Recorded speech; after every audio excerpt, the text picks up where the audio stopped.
Hello, my friends. Welcome back to my YouTube channel. I'm Lucky. This is our harvest today.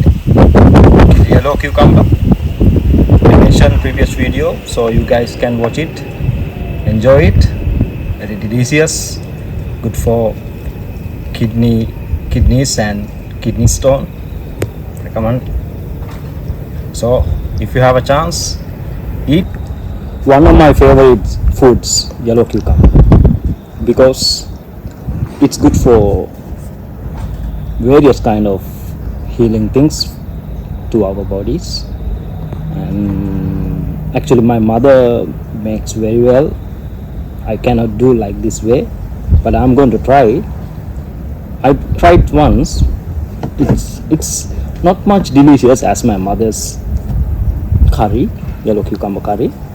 Anyway, next time I'm going to show you how to make yellow cucumber pickle, actually taught by my wife.